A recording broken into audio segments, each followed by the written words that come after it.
ओम गजाननं भूतगणाधिसेवितं कपितजम्बूफलचारुभक्षणम् उमासुतं शोकविनाशकारकं नमामि विघ्नेश्वरपादपङ्कजम् ओद्रिकां काम्पीरवासिनीं ओम गणेशंबिकाभ्यो नमो नमः। आव्यामि स्थापयामि पूजयामि ध्यायामि पूजयामि पाद्योर्पाद्यमस्तोर्मुखे सर्वांगेषु स्नानं समर्पयामि। 4 बारी स्नान करवा दो। ध्यायामि पूजयामि पाद्योर्पाद्यमस्तोर्मुखे सर्वांगेषु स्नानं समर्पयामि। वस्त्रान्ते वस्त्रम् ओम युवा सुवासा परिवीतयागाति सर्वश्रियान् भवति जायमान त्वं धीराज कविये उन्यन्ति स्वाद्यो हो मनसा देव्यन्त वस्त्रान्ते वस्त्रं समर्पयामि। ताये नागाननाय श्रुति विभूषिताय गौरीसुताय गणनाथ नमो नमस्ते। या स्वयं कृतिनां भवनेश्वर लक्ष्मी पापात्मनं हृदयां दधे सुबुद्धि सदां सतां कुलजन प्रवत्सलजा तां नताश्म परिपाल देवी विश्वम्। बोलो जी नमः कृत पूजनेन गणेश अंबिका प्रियंताम न ममः। बोलिए गजानन गणेश जी महाराज की जय हो। एक बार जल चढ़ाऊं फिर हाथ जोड़ सारा जना आपकी कुलदेवी माता को ध्यान करो। माता की पूजा करनी है। आपको हाथ लगा लो नीचे।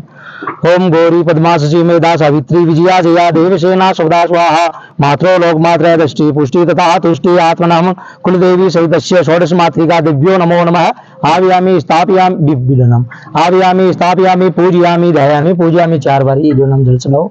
ध्यायामि पूजयामि पाद्योर्पाद्यमस्तोर्मुखे सर्वांगेषु स्नानं समर्पयामि। ओम युवा सुवासा परिवीते आगात् सौद्रियान् भवति जायमान त्वं धीराज कविये उन्यन्ति स्वाद्यो हो मनसा देव्यन्त वस्त्रान्ते वस्त्रं समर्पयामि। वस्त्रान्ते आचमनीयं जलं समर्पयामि। गन्धद्वारां दुरादर्शा नित्य पुष्टाग्रीष्वणीम् ईश्वरी सर्वभूतानां तां यं ध्रियं देवी अक्षन् विन्दन्ता हे प्रिये अधुक्तस्तोक्तस्वभानवो विप्रानविष्टिया मतियो जान्वीन्द्र तेरि अक्षतान्तोक्तं समर्पयामि हि।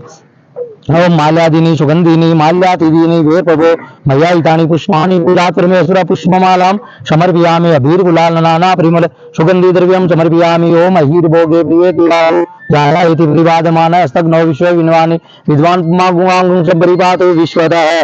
नैवेद्य धूपम दीपम धूप दीप का ध्यान कीजिए। हाथ धो अक्षर प्रक्षाले ऋषिकेशाय नमो नमः। नैवेद्य का भोग लगाइए। ओम नाभ्यासी दंत्री ओं शिष्णो देव हो संवर्ध पद्म्यां भूमि दिश्रा होता तदा लोकाम कल्पेन नैवेद्यांते नैवेद्यम समर्पयामि। पुनः आचमनीयम एक बार जल चढ़ाओ। पुनः आचमनीयम जलम समर्पयामि। ऋतुफलान्ते ऋतुफलम समर्पयामि। ओम दाफल निर्या फला पुष्पायास पुष्पणि नो मुंचत्व घुंगश ऋतुफलान्ते ऋतुफलम समर्पयामि। एक बार जल चढ़ाओ। पुनः आचमनीयम जलम समर्पयामि। मुक्षुद्धरतम तांबूल पेटिकायां मनसा पेटिकायामि द्रव्ये दक्षिणा में एक दक्षिणा चढ़ा दो। हिरण्यगर्भ ओम गणादि नमस्कृते नमस्कृते पितामहं सरस्वती स्थानादिकं नमस्कृते गणनाथं विशाखरण धरणी गर्भसंभूत शशिपुत्रं बृहस्पतिं देवताचार्य नमस्कृते सूर्यपुत्रं महागरं राहु केतु नमस्कृते यज्ञारंभे विशाखा सत्यादा देवता सर्वमुनिर्गणमुनिर्गणार्धं शिष्टं सार्धं विश्वामित्रं सर्वविदं व्यासमुनि नमस्कृतं सर्वशास्त्र विशारदं विद्याधिकारी मुने आचार्य तपोधना तान यज्ञ रक्षा कुरु सदा वृक्ष रक्षा कुरु सदा उद्गाटे उगाड़ो उगाड़ दो सब भी। अब जिया जिया मत चढ़ाओ ने जिया जिया थे छोड़िया जाजो। पहले पूर्व दिशा में छोड़ना है। पूर्वे रक्षतु गोविंद है आग्न्याम गरुड़ध्वज है दक्षिणे पद्मनाभस्तु नैऋत्याम मधुसूदन है पश्चिमे पातो गोविंदो बाह्यव्याम तो जनार्दन है उत्तरे श्रीपति ही दक्षिणे ईशान्य ऋतु महेश्वर है उधर व गोवर्धनु ऊपर छोड़ो थोड़ो उधर व गोवर्धनु एवं अपसरमंतु सीधा हाथ में लो अपसरमंतु ये भूता भूमि चिंताम श्रेषाम विरोधेन पूजा क्रम समारंभे है वृक्ष रक्षा करो समारंभे यहाँ छोड़ दो और हाथ जोड़ देव जी महाराज को ध्यान कर लो। तीक्ष्ण दृष्टम महाकाय कल्पांत भैरवाय नमस्तुभ्य मन्या धातुर महर्षि। अच्छा यहाँ खुला ये नवदवली राजो दान वेद्रो मावल पूर्णत्वा वंदनामि रक्षे माचल माचल है वस्तना तो काटो बनड़ो तो को है। एक बार भाव सो और मन सो आपा जयघोष कराला। बोले भोलेनाथ की मोजी महेश की कल्पतरु की। ऐसा कहा जाता है और रामायण में भी का प्रसंग आया है कि कल्प वृक्ष तरुवर की छाया दुख दूर होंगे निकट जही आया। ऐसा प्रसंग रामायण में आया है और जैसे कि अभी शास्त्री जी बता रहे थे कि अपना समुद्र मंथन का 14 रत्ना में से एक रत्न अपना कल्पवृक्ष था, और एक ही वैज्ञानिक प्रासंगिकता और शास्त्रीय सिद्धता का बारे का मैं बखान कर लूं, मन लगे छोटा मुंह बड़ी बात है, लेकिन आपने सनातन धर्म प्रेमी जता भी हा बाका काफी दिनों से मनसो प्रयास हो कि अपना मौजी महेश का पावन प्रांगण में कल्प वृक्ष स्थापित करो जाए और भी की छाया कमाई आपा बैठ और मनोकामना सिद्धि या मनोकामना की आपा मांग रखा। ये प्रयास को ऐतिहासिक पल आज अपने बीच में है। आज 13 अगस्त रविवार को दिन, और जहाँ के बढ़िया चौगड़िया के बीच में, चौगड़िया के मायने शिव और पार्वती का रूप में कल्प वृक्ष की स्थापना करी जा रही है। तो मन लगे तो एक बहुत बड़ो पल है। ये ऐतिहासिक पल ने अपना साक्षी भाव बन और फिर भी का बाद में बुना रहा, तो मन लगे कि छाया का माए बैठ और मनोकामना पूरी करवा के माए तो अपन फलदायी देशी साथ में बन बहुत बहुत धन्यवाद है, बहुत बहुत आभार है। और मैं तो बाका ऋणी हाँ जका कामना करी आज भी क्रियान्वित कर रहा है। मैं ये चीज में आगे बढ़ाऊं और एक ऐतिहासिक एक अपना धार्मिक प्रसंग के साथ मैं ये चीज ने जोड़ूं।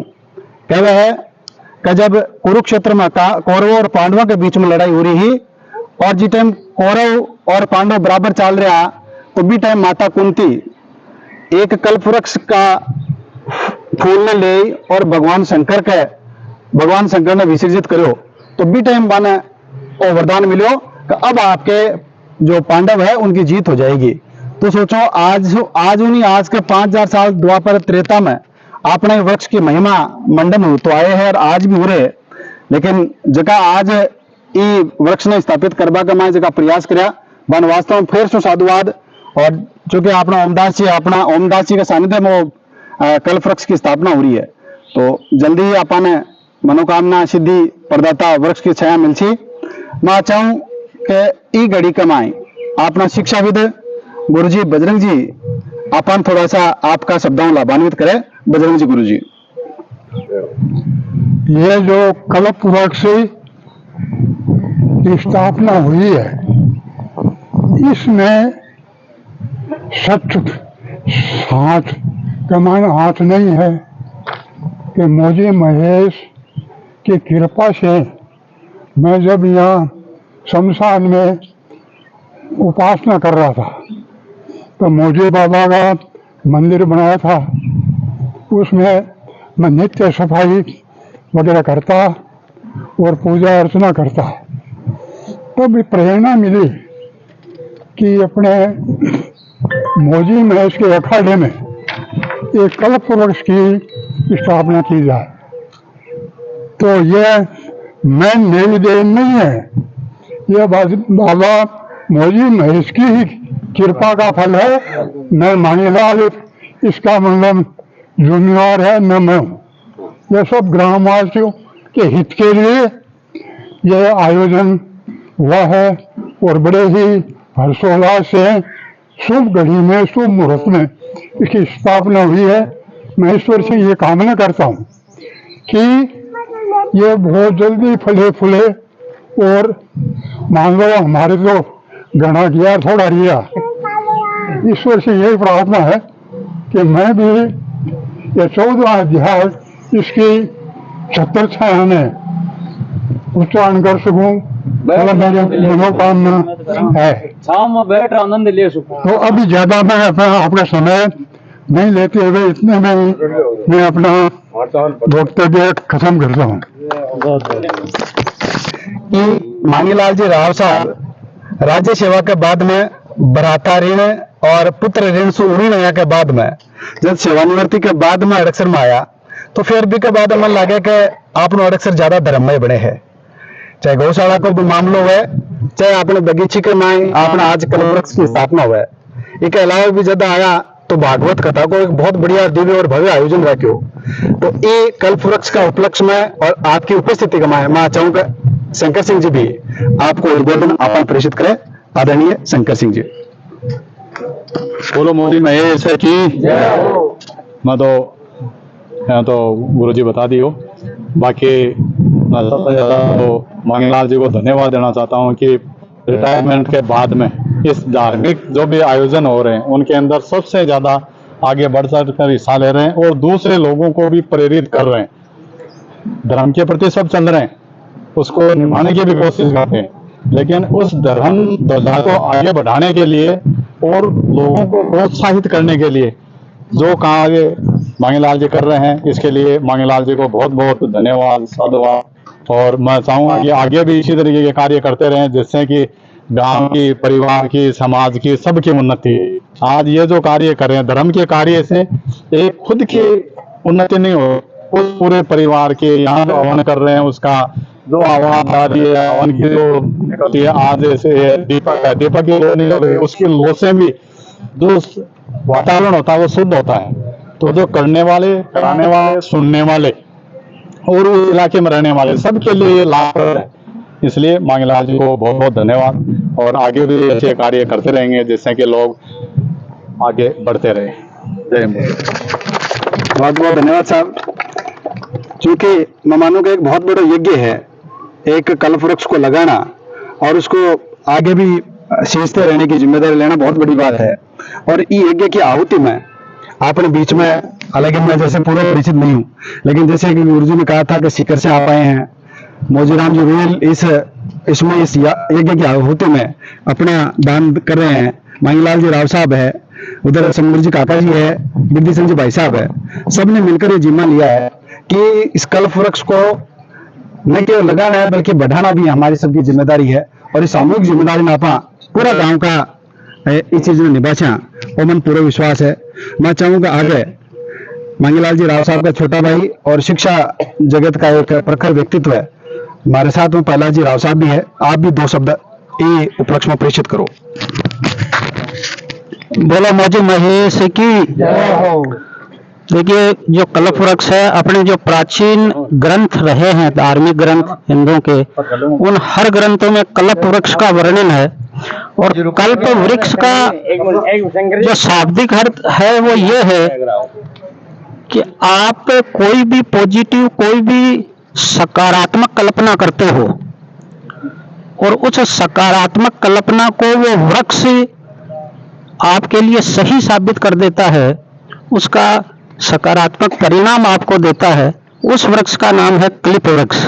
और जैसा कि ये जोड़े में आज यहाँ पे इनका रोपण हमने किया है इस एक रिचुअल प्रोग्राम के तहत, तो इसका बहुत अच्छा पूरे गांव को, आसपास के गांव को, अपनी जो ये धाम है इसका वर्चस्व बढ़ेगा, इन पेड़ों का वर्चस्व बढ़ेगा, इनकी हम सेवा करेंगे, इनकी छाया में बैठने से पहले इनको पालना, इनकी रक्षा करना और इनको उत्तरोत्तर ये प्रगति पर रहे ये काम करना कहीं ज्यादा फायदेमंद रहेगा। तो इनके लिए जो भी जिम्मेदारी भाई साहब ने ली है और सब ने लिए, तो मुझे लगता है बहुत अच्छा ये एक प्रोग्रेसिव कदम अपने लिए रहेगा। धन्यवाद। बहुत बहुत धन्यवाद गुरु जी। आप सब एक जिम्मेदारी ले से, और सबसे बड़ी बात है एक छोटा सा आमंत्रण पर धर्म यज्ञ की आहुति कमाए, आपने आहुति देबाई किया तरह, और या फिर आप एक साक्षी भाव बना, ये उपलक्ष्य पर थे आया, सबका बहुत बहुत आभार है। मैं चाहूँ कि आगे बढ़ावा और ये कल्प वृक्ष की स्थापना कमाए जगह बड़ी भूमिका निभाई शास्त्री जी। मैं चाहूँगा शास्त्री जी भी दो बात आपकी आपने बीच में रखे। शास्त्री जी बोलिए मौजी महेश की। धार्मिक नगरी अड़क्षर में कल्प वृक्ष की जगह स्थापना हुई है, बस सद्या सद्या में दूर दूर तक कोई नहीं आकर कोई अच्छा कर्म करेड़ा हुआ अपना पूर्वजा का जना कल्प वृक्ष की स्थापना हुआ है। इसलिए कल्प वृक्ष को महत्व वेदा में बताया गया है। कल्प वृक्ष की गायत्री भी है, कल्प वृक्ष धीमहि इच्छा मूर्ते धीमहि कल्प वृक्षाय प्रचोदयात्। तो ये कल्प वृक्ष की तो महत्व है कि ये वैदिक गायत्री मंत्र भी बनेड़ा है। इके खातर में अड़क्षर वासियान सारण धन्यवाद का पात्र है का आपकी मौजी महेश की नगरी के मां कल्प वृक्ष की स्थापना करवाई। जय सिया राम, जय भारत। बहुत बहुत धन्यवाद शास्त्री जी। वास्तव में कल्प वृक्ष की महिमा वर्णनीय है। मैं चाहूँ कि ज्यादा भूमिका में नहीं जाए और मांगीलाल जी राव साहब से मैं निवेदन करसूं कि मौजी महेश की जय, सनातन धर्म की जय। कल्पवृक्ष की जय। देखो ये प्रभु की प्रेरणा से हुआ काम। जैसे अभी गुरुजी बजरंग जी ने बताया कि मैं जब उपासना करता था यानी शमशान में, तब इनको मतलब प्रेरणा हुई कि मौजी महेश की बगीचे के अंदर कल्पवृक्ष की स्थापना हो। तो इन्होंने मतलब क्या अपने जीवन में ये हमेशा याददाश्त बनाए रखी। इसके बाद में इनको कोई भगवान के भक्त मिल गए जो मतलब क्या है कि पुष्कर राज में रहते हैं। उनसे इन्होंने संपर्क किया कि क्या हमें कल्पवृक्ष मिल सकते हैं। तो उन्होंने कहा कि मैं कल्पवृक्ष की व्यवस्था कर दूंगा, कल्पवृक्ष की व्यवस्था कर दूंगा। तो उसके बाद में भगवान ने हम अपने सभी को निमित्त बनाया।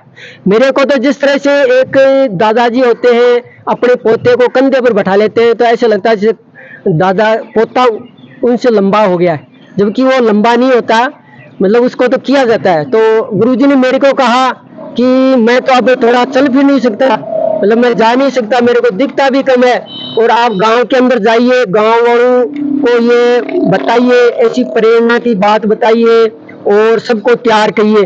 तो मैंने सभी ग्रामवासियों से प्रार्थना की, सभी से, तो सभी ने कहा बहुत अच्छा काम आप करिए, बहुत अच्छा काम करिए। फिर देखे भगवान का नाम, और यानी ऐसी मतलब इसकी जो व्यवस्था है ना बड़ी आसानी से हो गई।